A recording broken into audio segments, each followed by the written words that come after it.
I also informed Prime Minister Kishida, sir, of our gratitude to the government of Japan for its transparency and honesty in dealing with the Advanced Liquid Processing System, ALPS.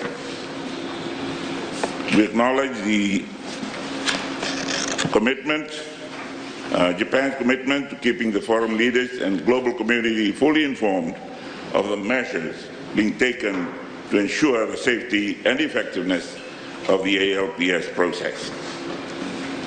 I noted the International Atomic Energy Agency 4th of July report and the IAEA Task Force's first full report issued in January of this year, since the discharge began last year. The IAEA Task Force concluded the discharge to be consistent with international safety standards and reaffirmed the conclusions from the agency's comprehensive safety report issued last year. We continue to request the government of Japan to continue to take measures in accordance with international safety standards to take all possible measures to ensure no transboundary harm to the Blue Pacific continent happens. Honourable Speaker, sir, first let me thank the Honourable Prime Minister on his ministerial statement on the recent Pacific Islands Leaders Meeting, PAM 10, that was held in Tokyo recently.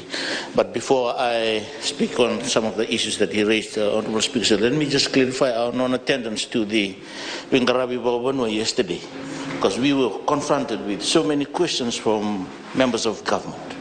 Let me clear the air that we did not boycott the Wingarabi yesterday. Simply, we did not receive any official invitation from government. And Honourable Prime Minister, sir, this has been the case in the three recent visits.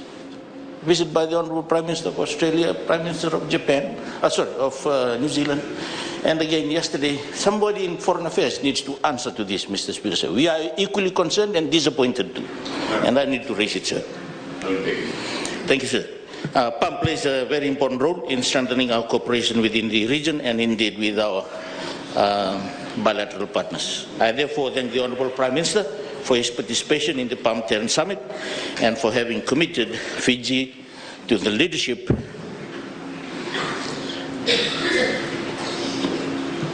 to the Leaders' Declaration and Joint Action Plan as agreed to by the leaders during the summit. Honourable Speaker, sir, we ought to acknowledge the leadership of the government of Japan, and I convey that through His Excellency, the Ambassador, who is in the House this morning, for hosting the summit. And of course, indeed, Japan plays a very crucial role in our development as small island states and has demonstrated that through the years. And I thank the Honourable Prime Minister for clarifying the bilateral and of course the regional cooperation that we have with Japan as well. For Fiji in particular, sir, the Honourable Prime Minister has alluded to Japan's contribution towards our disaster management programs and relief over the years and have been immense.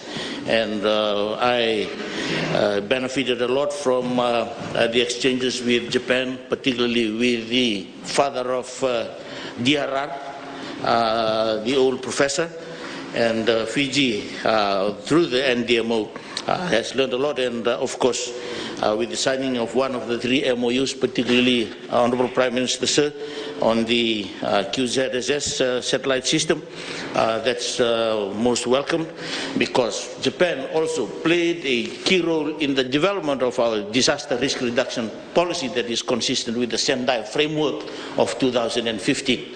And a particular element of the DRR policy is on early warning systems, and that relates to our resilience particularly, and of course that is a welcome move. Thank you, Honourable Prime Minister, for highlighting the issue on the Fukushima nuclear waste. That was one of the questions that I would want to raise, because last year I thank the Japanese ambassador.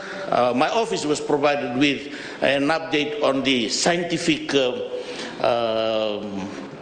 assessment of the waste. Science is science, Mr. Speaker, but it's actually the effects on the ground that we want to hear, and of course with the leaders present, we thank you for providing that update, because it will probably provide some relief to those concerned, the Pacific Islanders and environmentalists.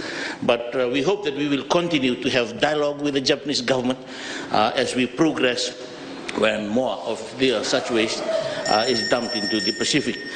Which has covered the bilateral relationship between the Fiji government and the Japanese government, and likewise an overview of the palm discussions in the meeting that he had attended. What is of great interest to our side, Honourable Speaker, is really the issue on the zone of peace. The zone of peace. I think Japan plays an important role in supporting Fiji, in ensuring not only the Indo-Pacific is a peaceful, stable, and a prosperous nation or zone, but has a very effective role to play in supporting our zone here as the zone of peace, or the ocean of peace. On the bilateral issues, Honourable Speaker, sir, I thank the Honourable Prime Minister for highlighting the agreements or the MOUs, Memorandum of Cooperation, that has been signed. We know in this Honourable House that our national budget is not able to support all our needs and all our wants, and there's an endless list. And I take this time to thank the Japanese government for their support in the past years in the areas that we have asked for their support and cooperation. And the areas has covered many areas and fields. And I would like to highlight one specific one, which has just happened recently, that is the visit of the command of the Fiji Military Forces, Republic of Fiji Military Forces. But his visit to Japan, what has been highlighted in his visit, that there's an agreement that both Japan and our small country here recognize the importance of maintaining our region, our zone, and our home as a place where there's peace, stability, and prosperity.